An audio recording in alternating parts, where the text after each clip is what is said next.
미국의 유명한 기독교 여류 소설가인 테리 블랙스톡에게 한 갈등이 생겼습니다. 사람들이 좋아하는 책을 내기 위해서 다소 세속적인 연애 소설을 쓰고 있었는데 그것이 잘못된 일이라는 것을 깨닫게 된 것입니다. 결국 그녀는 갈등을 극복하고 하나님의 뜻에 순종하기로 결심합니다. 작가 생활을 계속하지 못할 수도 있었지만 과감하게 결단을 내린 것이죠. 세속적인 그런 소설을 쓰지 않으면 출판사에서 미리 받아 사용된 돈을 갚을 수 없다는 고민이 있었지만 하나님께 이 모든 것을 맡기고 출판사에 이러한 소설을 쓰지 않겠다고 통보했습니다. 그런데 이게 웬일입니까? 출판사에서 아쉬워하면서 오히려 인세를 계산하더니 남은 돈을 돌려주는 것이었습니다. 이후에 테리는 가벼운 마음으로 새로운 글을 쓰기 시작했고 그 유명한 소설 뉴포트의 구일이라는 소설로 아주 명성을 알렸던 소설가가 되었다는 이야기입니다. 사랑하는 여러분, 우리도 때로는 갈등 가운데 있을 수 있습니다. 특별히 우리가 믿음의 사람이기 때문에 세상 속에 살아가지만 동화되지 않아야 한다는 그러한 거룩한 그러한 갈등이 우리의 삶 가운데 있죠. 그러나 이러한 갈등 가운데서 주님께서는 말씀하십니다. 믿음으로 이 갈등을 극복해야 한다고. 왜냐하면 믿음으로 갈등을 극복해야 하나님의 온전한 뜻을 우리가 받아 누릴 수 있기 때문입니다. 오늘 본문 말씀에서도 비슷한 이야기가 나옵니다. 이제 드디어 아브라함의 가정에 하나님의 언약의 자녀, 약속의 자녀 이삭이 태어났다는 소식이 오늘 본문에 나타나는데, 보통 이제 그 약속의 자녀가 태어난 것이 성경의 좀 중심이 돼야 되는데 이삭의 창세기 제자는요, 이삭의 창세기 기사를 아주 짧게 기록하고 있어요. 그렇다 그러면 창세기 제자가 의도한 것이 무엇일까? 제가 한번 이렇게 본문 말씀을 살펴보니까 이러한 의도가 있더라고요. 모든 성경 말씀은요, 사람의 중심이 아니에요. 어떤 인물의 중심이 아니에요. 그 인물과 함께 하시는 하나님이 중심이 되는 거예요. 물론 이삭의 탄생이 위대한 하나님의 업적이고 하나님의 그러한 선물이고 하나님의 은혜이지만 더 중요한 것은 그 이후에 모든 포커스가 아브라함이 이 어렵게 얻은 귀한 아들 이삭을 하나님께 제물로 바쳤던 그 여호와의 일의 사건과의 아주 말씀에 초점이 맞춰졌다는 거예요. 이것은 뭡니까? 믿음은 하나님 앞에 모든 것을 결단하는 거예요. 하나님께 모든 것을 맡기는 것이고 하나님께 절대적으로 신뢰하는 거예요. 내가 어떠한 의문이 들고 어떠한 의심이 들고 정말 세상적인 내 상식 속으로는 도저히 이해할 수 없는 그러한 일이라 할지라도 그 공의로우시고 정의로우신 그 하나님을 신뢰할 수 있는 것이 믿음이라는 거예요. 오늘 아브라함의 가정에서도 그러한 일이 벌어집니다. 왜냐하면요, 이삭이 이제 자랄 때 좀 젖을 뗐다는 것은 뭐냐면 그 아이가 이제 대략 요즘 나이로 따지면 이제 3살 정도 됐던 아이가 되는 거예요. 우리가 보통 아이가 태어나고 그러면 우리 한국에는 100일 잔치도 하고요, 그렇죠? 또 요즘에 100일은 안 하지만 또 돌잔치를 하지 않습니까? 근데 이 돌잔치의 의미는요, 아마 이러한 것에 의미가 있더라고요. 예전에는 유아 사망률이 굉장히 높았대요. 어렸을 때 또 저희 어머니 할머니 세대는 더 유아들 중에 예를 들어서 10명 중에 정말 조금 과장해서 정말 3, 4명 정도는 그렇게 몸이 아프거나 죽은 아이들도 있었다 하더라고요. 질병 때문에. 그것보다 몇천 년 전에 고대 사회에서는요, 이러한 유아 사망률이 더 높았다고 합니다. 그래서 젖을 뗐을 때에 그러한 마치 돌잔치를 한다는 거, 이것은 뭐냐면 그 가정의 복인 거예요. 내 아이가 건강하게 자랐다는 거. 그런데 그러한 의미라고 보면은 아브라함이 오늘 큰 잔치를 베풀었다고 이렇게 기록되어 있는데 그냥 잔치가 아니라 아주 큰 잔치. 왜냐하면 100세에 얻은 귀한 아들이니 얼마나 기뻤겠어요. 그런데 그렇게 잔칫날에요, 사소한 사건이 하나 일어나요. 그게 뭐냐면 대략 나이를 비교해보니까 한 15살 정도 차이 나는 나이예요. 아브라함하고 이삭이. 그런데 이스마엘이 그 어린 이삭을 놀렸다는 거예요. 그러니까 여기서 보면은 주석책을 찾아보니까 노렸다는 그 단어를 보면은 뭐 학대했다거나 그 이상의 어떠한 폭력적인 행동을 한 것이 아니라 다 그냥 아이를 그냥 장난치고 조금 그냥 놀린 거예요. 그냥 장난치는 건데, 근데 사라의 눈에는 그것이 예사롭게 보이지 않았어요. 그리고 사라가 말합니다. 당장 저 여종과 그 종의 아들을 내쫓아버려라. 아브라함에게 요구했어요. 아브라함이 어떻게 했어요? 하갈에게는 사라에게는 그 이스마엘은 종의 아들이지만 아브라함에게는 자신의 친자식이거든요. 이것이 도저히 이해가 되지 않는 거예요. 그런데 더 놀라운 것은 하나님이 사라의 말을 들으라고 하는 거예요. 우리가 이 성경에 대한 그러한 문장에 대한 이해가 없으면, 그러한 배경이 없으면 하나님은 굉장히 매몰찬 분이에요. 그렇잖아요? 자기 자식을 버리래요. 자신의 아내를 버리래요. 도저히 이해가 되지 않죠. 그런데요, 오늘 본문 말씀에 보면요, 믿음이라는 촛대 아래 하나님은 분명한 약속이 있었어요. 그게 뭐냐면 아브라함에게 이삭과 이스마엘은 똑같은 자식이에요. 그러나 하나님은 반드시 약속의 자녀를 이 땅 가운데 주시겠다고 아브라함과 사라에게 약속하셨어요. 하나님은 그 언약을 이루신 거예요. 아멘. 그렇다면 이스마엘은 뭡니까? 그럼 이스마엘 버린 건가요? 아니에요. 성경 말씀에 이스마엘을 아이라고 표현되어 있는데, 이 아이라는 단어가요, 단순히 아주 어린 나이를 의미한 것이 아니라요, 어느 정도 장성한 아이예요. 충분히 독립될 수 있는 그런 젊은이를 의미하더라고요. 그러니까 이제 그 여종 하갈과 그 제 어머니와 그 어머니를 충분히 돌볼 수 있는 그 광야에서도 충분히 돌보면서 그 어머니와 함께 살 수 있는 그러한 힘을 가진 나이가 됐다는 거였어요. 전에 보니까 하나님께서요, 하갈이 도망갔을 때에 네 여종에게 돌아가라 그랬잖아요. 근데 하나님께서 금방 이제 몇십 년 지났으니 갑자기 이제 너 나가야 된다고 쫓아내는 것에 대해서 하나님께 동의하시는 거예요. 그러면 하갈의 입장에서 어떻게 생각하겠어요? 화가 나잖아요. 하나님 왜 저를 버리십니까? 그런데 하나님은요, 처음부터요, 그 가정에 약속한 것이 있어요. 이 땅 가운데 약속한 것이 있어요. 하나님은 그것을 반드시 이루시는 분이에요. 아멘. 그러나 인간의 생각이 이 모든 것을 망쳐버렸어요. 그러나 하나님은요, 이것 때문에 갈등이 일어나고 인간의 생각은 곧 죄가 되는데, 그럼에도 불구하고 온 인류를 살리시기 위해서 그 약속의 자녀 이삭을 통해서 오실 그 예수님이 이 땅 가운데 오시게 하기 위해서 이러한 모든 그러한 가정에서 정말 일어나는 그러한 갈등 가운데서도 하나님은 분명한 길을 우리에게 제시해준다는 거예요. 그렇다면 이스마엘은 어떻습니까? 하나님께서 그를 축복하셨어요. 큰 민족을 이루게 하셨고요, 광야에서 물이 없는데요, 다 죽어가는데 하갈의 눈을 뜨게 하셔서 샘물을 보게 하시는 하나님이세요. 그래서 뭡니까? 먹고 마시는 거, 사는 거, 모든 것들을 하나님이 그들이 잘해서 된 것이 아니라 하나님이 다 책임져 주셨다는 거예요. 아브라함이 그것을 말씀해 줬어요.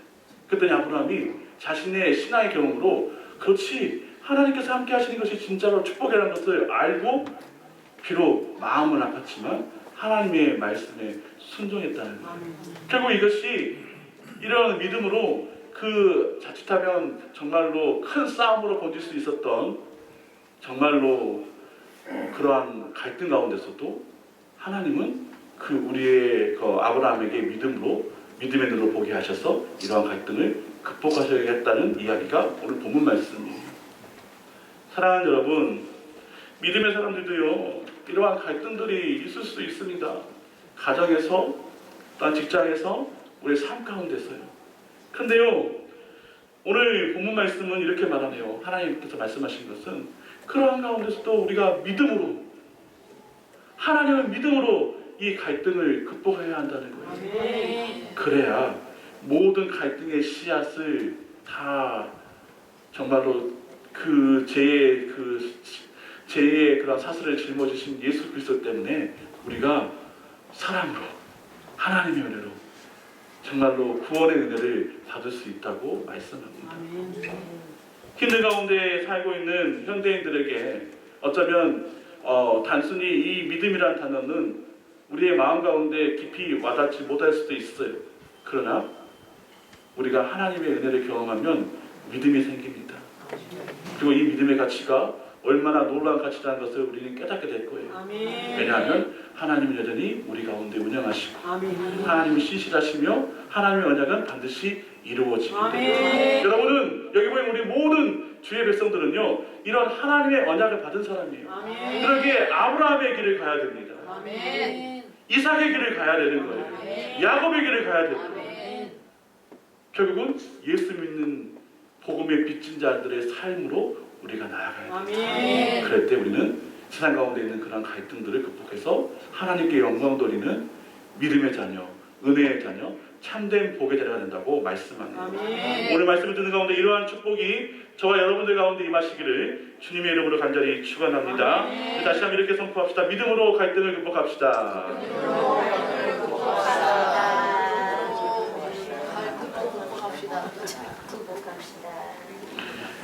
그렇다면 믿음 생활할 때 오는 그런 갈등을 극복하기 위해서 좀 구체적인 방법들을 한번 오늘 말씀을 통해서 한번 나눠봅시다. 우리 9절 말씀 한번 읽어보시고 우리 함께 말씀 나눠볼게요. 9절 시작. 사라가 본즉 아브라함의 아들 애굽 여인 하갈의 아들이 이삭을 놀리는지라.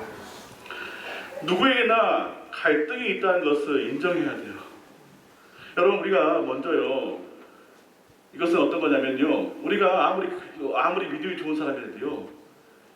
우리는 갈등이 있을 수밖에 없어요. 왜냐하면 내 안에요. 내 자아는 하나님 보시기에 악하기 때문에 그래요. 하나님이 우리를 새롭게 하셨어요. 그렇죠? 예수님께서 영과 진리로 예비하는 것이 뭐냐면 내 영혼이 새로워지는 거예요. 아멘. 이것이 거듭남이거든요. 아멘. 근데 니고데모가 말하네요. 어떻게 그런 일이 있을 수 있습니까? 어떻게 내 영혼이 새로워집니까? 어떻게 내가 새로워질 수 있나요? 그러나 예수님께서 말씀하십니다. 물과 성령으로 거듭나면 가능하다는 거예요. 그렇다면 물과 성령은 무엇을 의미합니까? 물은 회개를 의미하는 거예요. 그것은 내가 죄인이라는 것을 인정하는 거예요. 아멘. 그럴 때 내가 그 인정하는 마음으로 주님을 바라볼 때에 회개할 때에 주님께서 그 마음을 미쁘시게 보시고 우리의 마음 가운데 성령을 통해서 새롭게 하신다는 거예요. 아멘. 그러나 이것은요 이례적인 것이 아니에요. 날마다 새로워져야 돼요. 왜냐하면 우리는 여전히 죄인이기 때문에 그래요. 그러한 맥락으로 보면요 우리에게는 당연히 갈등이 있는 것은 너무 당연한 거예요. 그러면 이 갈등을 당연한 것을 인정하고요 이러한 갈등 가운데서도요 믿음의 눈을 가질 수 있도록 성령으로 이길 수 있도록 우리가 늘 깨어 기도해야 한다는 거예요. 오늘 보면서 보면요 사라가 그런 갈등을 보게 돼요. 아니 아브라함이 보기에는요 아니 이스마엘과 이삭이 그냥 노는 걸로 보이는 거죠. 근데 사라의 눈에는요 그것이 대수롭게 보이지 않았어요. 성경은 놀렸다고 됐지만 그것이 더 큰 갈등을 보게 한 거예요. 이것은 제가 보기에는 하나님께서 사라가 유치하게 질투하는 마음으로 그렇게 한 것이 아니라 은혜 받은 그 사라였기 때문에 그 사라가 은혜의 그런 마음으로 이러한 갈등을 보게 된 것을 성경은 그것을 내포하고 있더라고요. 단순히 질투가 아니에요. 사라는 하나님께서 보게 하셨어요. 앞으로 더 큰 일이 있을 거를. 근데 이것을 지난날에 사라는 경험했잖아요. 왜냐하면 인간적인 방법으로 하갈을 추천해서 아브라함과 동침하게 해서 아들을 낳았어요. 그의 이름이 이스마엘 아닙니까? 그러면 사라의 생각은 이렇게 생각했어요. 당시 풍습에 내가 여주인이 아이를 못 낳으면 자신의 여종을 들여서 아이를 낳게 하고 그 아이를 양자로 받아서 자신이 여주인의 그런 권세를 누릴 수 있다고 생각했던 거예요. 근데 웬걸요? 하갈이 임신을 하니까 하갈이 사라를 멸시했어요. 무시했어요. 사라는 그때 그것을 알았어요. 그렇게 하면 사라가 하갈을 추천했던 것은 뭡니까? 그가 하갈을 신뢰했기 때문에 그래요. 그러나 이러한 인간적인 신뢰도 이처럼 변할 수밖에 없는 것이 어쩌면 세상의 그러한 제약된 사슬이던 것이죠. 사라는 그것을 경험했거든요. 그 사라 보기에는 이것이 더 큰 갈등으로 보게 한 거예요. 그래서 아브라함에게 이렇게 요구를 합니다.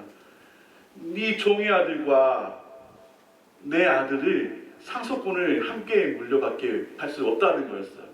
그런데요, 이것도 하나의 그때 고대사회의 그러한 풍습에는요, 여종의 아들과 또 그 주인의 아들이 있다면 이 여종의 아들은 그 상속권을 물려받을 수가 없어요. 그냥 종의 신분인 거예요. 그런데도 사라는요, 그것을 예사롭지 못지 않은 거예요. 더 큰 민족의 갈등들이 있을 거라는 것을 어쩌면은 하나님께서 그녀의 마음 가운데 주신 거죠. 오늘날 이스라엘과 중동이 이렇게 민족 대 민족의 갈등이 일어나요. 그러나 중동 사람들과 이스라엘 사람들은요, 마치 이삭의 후손과 그러니까 혈통으로는요, 이스마엘 후손들이 지금 싸우는 거예요.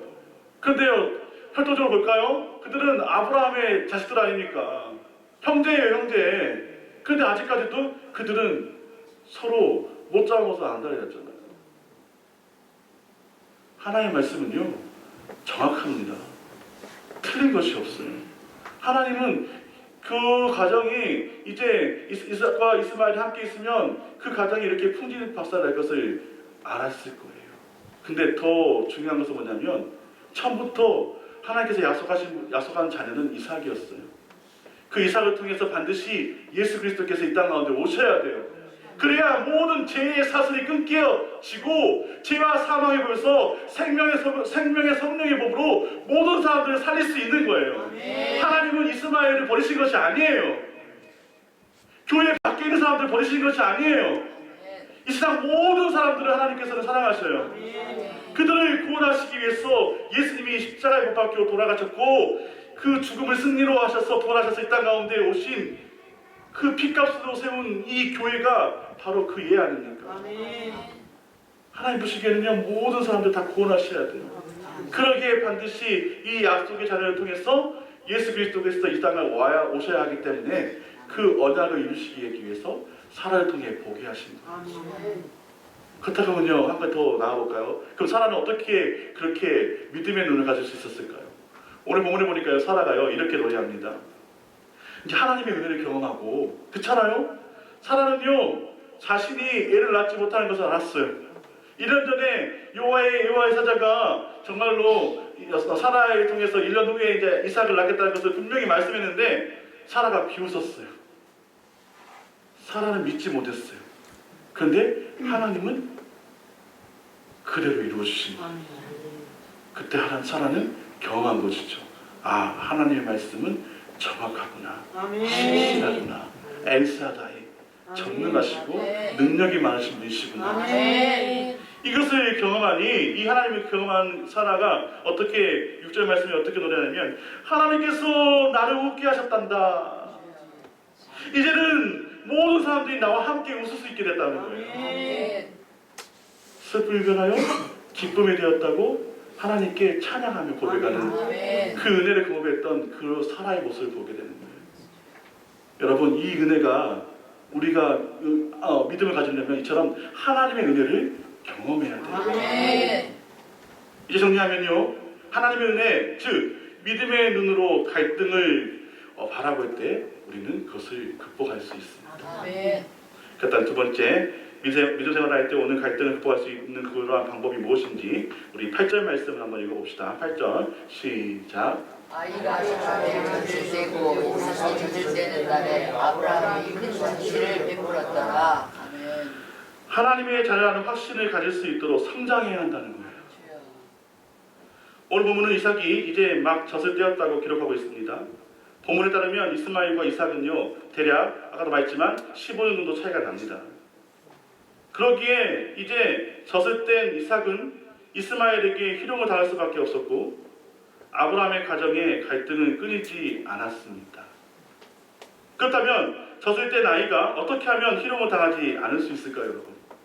그것은요, 이삭이 믿음의 자녀인 것을 확신할 수 있을 만큼 성장하면 된다는 거예요.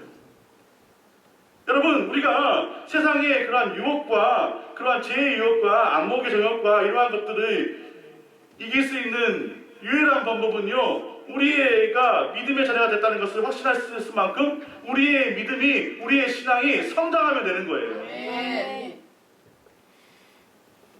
하나님의 은혜를 경험하면요, 이처럼 우리는 우리의 믿음이 성장될 수 있어요.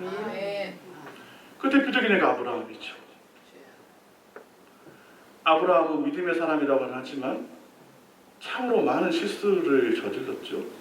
성경에서 보니까 2번이나 자신의 아내를 누이라고 속이면서 자신의 모습을 살리기 위해서 아내를 매몰차게 버려버리는 그런 아브라함의 모습을 보게 돼요. 애굽에서의 그 사건이 그 경험을 했는데도 불구하고 또다시 블레셋 그랄 땅에 있는 아비멜렉이 다스리는 그 왕이 있었는데 그곳에 들어가니까 또다시 걱정한 거예요. 사라에게 부탁합니다. 그곳에서도 당신을 누이라고 해달라는 거였어요. 아니, 사라가 이제 나이가 90세인데 뭐 얼마나 또 그렇게 하겠어요. 근데 모르겠어요. 사라가 엄청 아름다웠다고 봅니다. 아브라함은 높아심에 당신은 내 누이야. 근데 사실요, 이 말이 틀린 말은 아니에요. 왜냐하면 혈통적으로 보니까 아브라함하고 사라는 이복 동생이에요. 아버지는 같지만 어머니가 다른 거였어요. 그런데 여러분 그거 아십니까?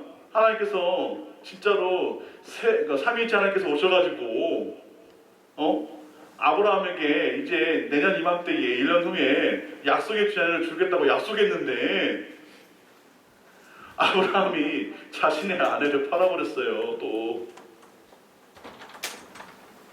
이건 말도 안 되는 일이죠.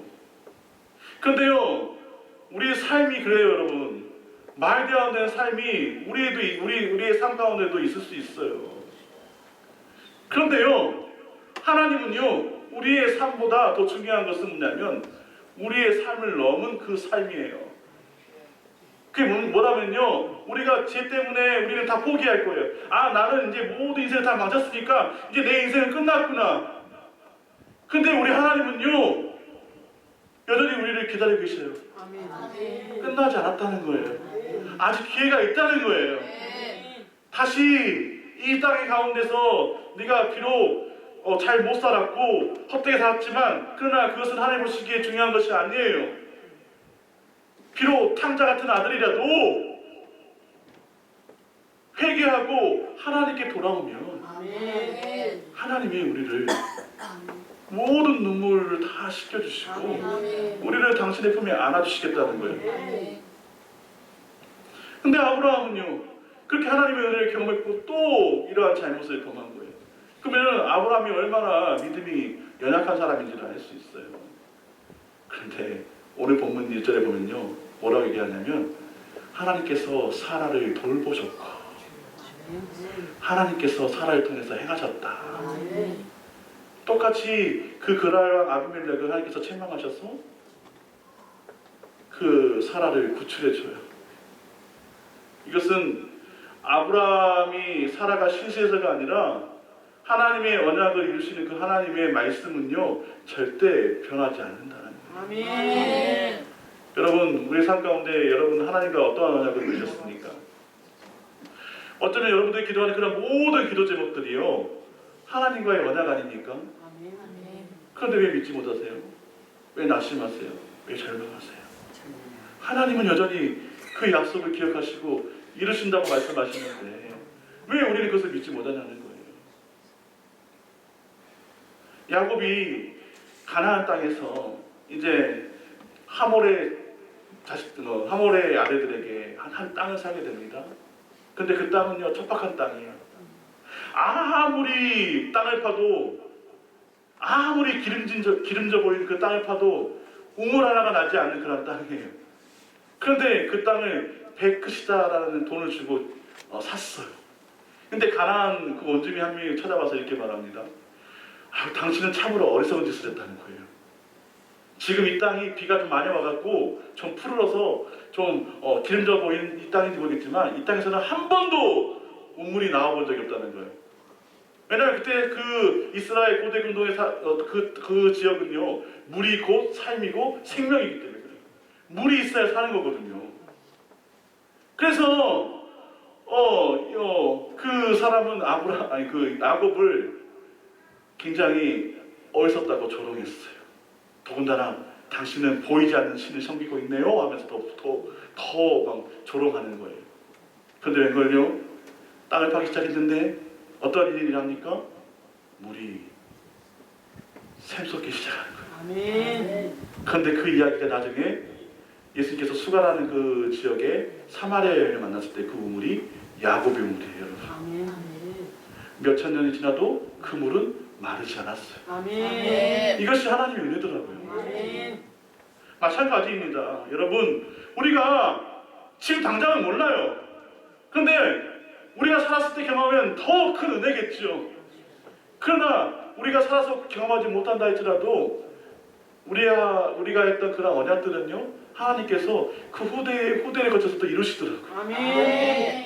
이것이 우리 하나님의 은혜거든요. 이것을 우리가 믿으면요, 우리의 믿음이 어떻게 됩니까? 성장하게 되죠. 이 믿음이 성장해야 우리가 이러한 갈등 가운데서도 극복할 수 있는 그러한 믿음을 갖게 된대요. 이처럼요, 우리의 믿음이 성장하면 이러한 갈등들을 극복할 수 있다고 오늘 하나님께서 말씀하십니다. 그다음 마지막으로 믿음 생활할 때 오는 그런 갈등을 극복하기 위해서 우리가 어떻게 해야 될까? 우리 12절 말씀을 한번 읽어봅시다. 12절 말씀 시작. 하나님이 아브라함에게 이르시되 내 아이나 내 일종으로 말미암아 근심하지 말고 사라가 내게 이른 말을 다 들으라. 이삭이 세 낳는 사람을 메시라 부를 것입니다. 아멘. 갈등의 원인인 이스마엘을 내쫓아야 합니다. 아까도 말했지만 이스마엘은요, 혈통적으로는 아브라함의 아들이에요. 그러나 영적인 계보에는 그의 이름은 없어요. 왜냐하면 안타깝지만 이스마엘은 하나님께서 약속한 사람이 아니었기 때문에 그래요. 하나님께서 약속한 사람은 바로 이삭이에요. 이것이 하나님의 말씀이에요, 여러분. 그런데요, 우리가 때로 살아가다 보면요, 그 이스마엘은 이제 하나의 상징적으로 내 생각, 내 판단, 내 육신의 생각, 내 합리적인 그런 생각들을 의미하는 것이죠. 근데요, 우리가 하나님을요, 내 생각, 내 육신의 생각으로는 이해할 수 없어요. 왜냐하면 우리는 하나님의 세계를 이해할 수 있는 어떠한 능력도 없기 때문에 그래요. 믿음은요, 여러분, 이해하는 것이 아니에요. 믿음은요, 순종하는 거예요. 아멘. 이해할 수 없는 그 하나님을 순종할 때에 우리가 믿음이 생기는 거예요. 아멘. 모세가 바람 광야에서 이스라엘 사람들이 애굽으로 돌아간다고 하고 하나님께서 주신 그런 모든 은혜, 특히 만나를 저주했어요. 아니, 맨날 이 만나 너무 지겹다는 거예요. 맨날 똑같이 먹는 메추라기 지겹다는 거예요. 내가 애굽에서는 더 많은 길들을 먹었는데 내가 이렇게 살려고 이렇게 어렵게 출애굽했냐고 해서 그들이 원망하고 불평했어요. 근데 여러분, 광야에서 만나가 나고 물이 나는 그것이 정상적인 일인 줄 아십니까? 절대 불가능한 일이에요. 그래서 만나를 이끌어서 하늘의 양식, 하나님의 양식, 신의 양식이라는 별칭이 있어요. 그들은 그 만나를 먹었기 위해 살았고 주님이 주신 그 은혜의 물을 먹었기 때문에 살았던 거거든요. 그러나 그들은 하나님을 불평했어요. 그랬더니 하나님께서 진노하셔서 그들이 그러한 불뱀에 물려 죽게 된 거예요. 근데 그러한 가운데서 민족의 지도자였던 모세가 그냥 먹뱀을 만들고 있는 모습을 보게 된 거예요. 망치를 막 두들고 있죠. 근데 여호수아는요, 그것을 이해하지 못했어요. 아니, 지금 하나님께 기도해도 모자랄 시간에 내 민족, 내 가족들이 다 죽어가고 있는데 뱀에 물려서. 근데 그 뱀을 잡으면 또 더 많은 뱀들이 막 나타난다는 거예요. 이제는 모든 사람들이 뱀에 물려 죽게 된 거예요. 근데 모세라는 사람이 기도를 해야 되는데, 영적인 지도자가 기도를 해야 되는데 기도를 하지 않고 우상을 만들고 있는 모습을 보니까는 여호수아가 이해가 되지 않았어요. 그때 여호수아가 말합니다. 왜 왜 모세에게 말합니다. 왜 기도하지 않고 이런 우상을 만듭니까? 그랬더니 모세가 이렇게 말해요. 이것은 내가 한 일이 아니란다. 그것은 하나님께서 하라는 일을 내가 한 것뿐이라는 거예요. 근데 말합니다. 아, 이것은 우상 아닙니까? 근데 모세가 생각해도 이해가 되지 않아요. 그러나 모세는요, 하나님의 명령에 그냥 순종했을 뿐이에요. 어떠한 일이랍니까? 그 노뱀을 본 사람은 배에 물려도 죽지 않았어요. 요호수아는 그때 깨닫게 된 거예요. 아, 하나님의 말씀을 순종하는 것이 믿음이구나. 아멘. 우리의 생각으로 이해하지 못하는 것들이 너무 많아요. 그렇기 때문에 믿음은요, 이해할 수 있는, 그러니까 우리의 머리를 이해하는 것이 아니에요. 우리가 성경을 아무리 연구하고 공부해도요, 우리는 이것을 이해할 수 없어요. 더 큰 절망만 있을걸요? 하나님은 무조건 사랑하라 하시네요. 심지어는 나를 욕하고 비난하는 사람들까지도요, 그들을 사랑하라고 말하네요. 그들은 아무리 사랑하고 노력했는데도 그들이 돌아오는 것은 배신과 더 오히려 나를 향한 조롱밖에 없는데도 불구하고, 심지어는 내 가족과 내 이웃을 죽이는데도 불구하고 하나님은 저들을 사랑하라고 말씀하시네요. 어떻게 우리가 머리로 이해합니까? 심지어는 내 가장 아끼는 내 자녀들까지도 해하고 죽이는데 그들을 사랑하라 하시니 이게 말이 됩니까? 고 손양아 목사님이 그러한 분 아닙니까? 자신의 아들을 죽이는 아들을 양자로 삼았어요. 그게 단지 그냥 양성을 삼은 게 아니라 하나님께서 그 아들을 사랑하는 마음을 주셨던 거예요. 여러분들의 자식을 죽였던 그 사람을 용서할 수 있을지 모르겠지만 아들까지 삼을 수 있어요? 아들을 삼았다는 것은 뭡니까?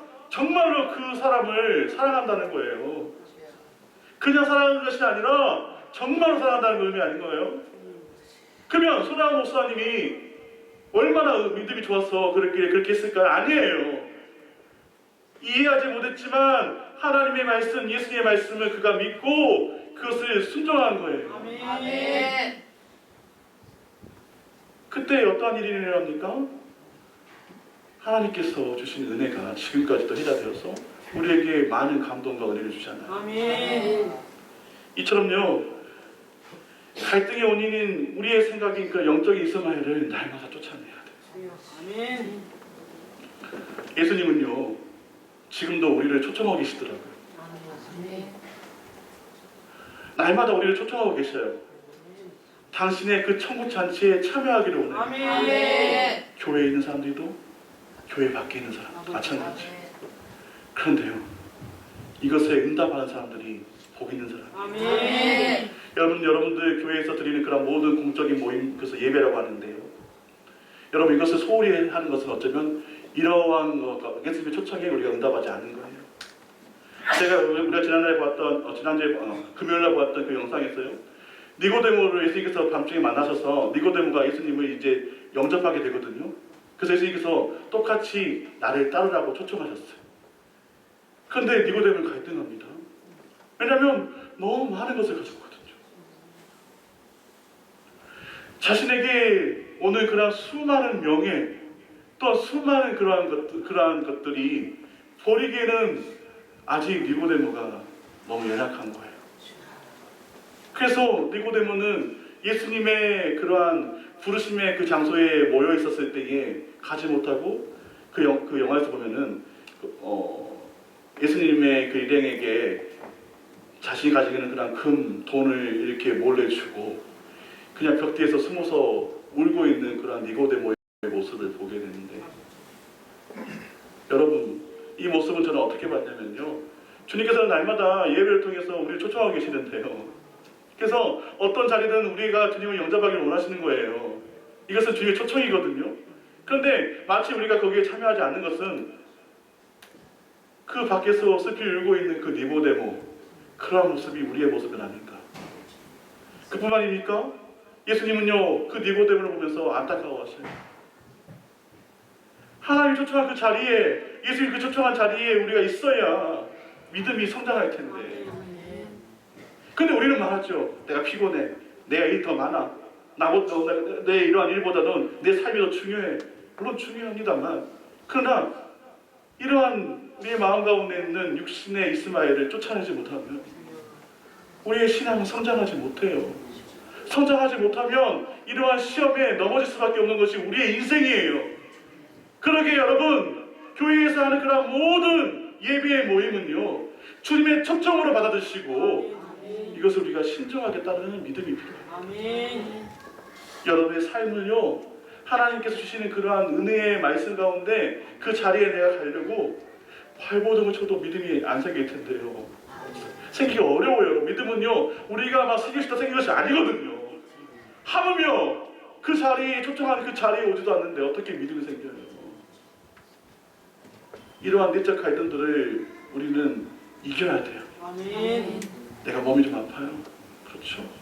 그러나 하나님을 예배하는 그 예배를요, 포기해서는 안 돼요. 내가 정말 못 일어나겠으면 그 자리에서 누워서라도 눈물로 기도하는 거예요. 아멘. 내가 어떠한 모임에 참여를 못해요. 할 수가 없죠. 그러나 우리의 마음은 그 모임 안에 있어야 되는 거예요. 그리고 함께 기도하는 거예요. 그 다음에는 꼭 참여하려고 내 시간을 드리고 내 헌신을 드리고 그렇게 노력하는 거예요. 사역자가 보면요, 그러한 것이 복이더라고요. 사역자는 뭐냐면요, 자신의 시간, 자신의 인생을 드리는 사람들이에요. 그러면 한번 묻겠습니다. 교회에 오신 여러분들은 대체 무엇입니까? 주님은요, 여기 모인 모든 사람들을요, 만인 제사장으로 부르셨는데 여러분들의 삶 가운데 해야 될 헌신이 있어야 되는 거예요. 이것은 순종이자 의무이거든요. 그러나 성도와 목사의 차이를 두고 그것을 판단하는 것은 이거는 애초부터 잘못된 거예요. 모든 사람은요, 하나님께서 그 부르심의 응답을 받아야 될 그러한 의무와 책임이 있는 거예요. 아멘. 그래서 우리를 일컬어 복음의 빚진 자들이라고 합니다. 아멘. 다시 돌아가세요. 이렇게 정말로 내 삶 가운데 하나님께 드리는 그러한 시간을 못 두르게 하는 그러한 영적인 이스마엘을 내쫓았을 때 아멘. 우리는 이러한 갈등들을 극복할 수 있습니다. 아멘. 이제 말씀을 마무리하겠습니다. 불과 100년 전만 해도 우리나라에는 양반과 천민이 구분되어 있었죠. 비록 같은 아버지 아래에 태어났다 할지라도요, 엄마가 누구냐에 따라서 양반의 혈통을 잇기도 하고 천민이 되기도 했습니다. 그래서 양반의 자식은 출세의 길에 오를 수 있었지만 종이나 첩의 자식은 아무리 실력이 있더라도 출세는커녕 갖은 박대와 차별을 당해야만 했습니다. 그 후 우리나라가 근대화되어 이 제도가 철폐되었지만 사람들은 오랜 시간 양반은 양반이고 천민은 천민이라는 생각을 버리지 못한 채 살아갔습니다. 그래서 자유인이 되었는데도 불구하고 종살이를 하는 사람들이 많았습니다. 그런데 오늘날 우리 그리스도인들에게 실제로 일어나고 있습니다. 그리스도 안에서 자유인이 되었음에도 불구하고 여전히 죄의 종처럼 살아가는 사람들이 너무 많습니다. 사랑하는 여러분, 예수님께서 이 땅 가운데 오시는 것은요, 우리의 죄의 사슬에서 해방시키기 위해 이 땅 가운데 오신 거예요. 아브라함이 눈물로 그 이스마엘과 하가를 보냈을 때에 그 하나님의 심정은 어땠을까요?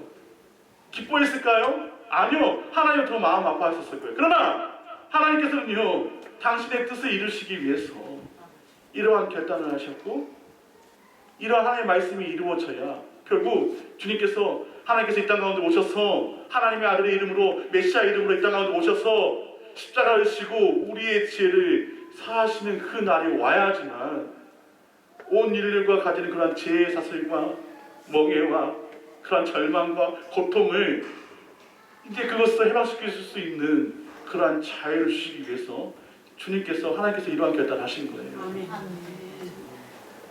우리가 이 교회가 결코 헛된 것이 아니에요, 여러분. 아멘. 하나님 보시기에 얼마나 가치가 있는지 몰라요. 아멘. 왜냐하면요, 주님의 그 눈물과 피의 결과가 바로 교회이기 때문에, 아멘. 바로 여러분들, 우리 자신이기 때문에 그렇게 우리의 삶을, 우리의 모습을 하나님의 거룩한 성전과 같이 구별되게 사시는, 아멘. 믿음대로 사셔야 돼요. 오직 주님께서 말씀하시는 그 말씀대로 순종하며 살아가야 돼요. 그럴 때 우리는 이해할 수 없지만, 당장은 이해할 수 없지만 그 말씀의 신실하신, 언약의 신실하신 그 하나님께서 우리에게 은혜를 경험케 하시고 우리가 세상이 아닌 믿음의 눈으로 갈등을 바라보게 하시고 그것을 극복하게 하셔서 구원의 은혜, 생명의 은혜를 우리에게 주신다고 말씀하십니다. 이 말씀을 받아 우리는 저와 우리 모두가 되시기를 주님의 이름으로 간절히 축원합니다.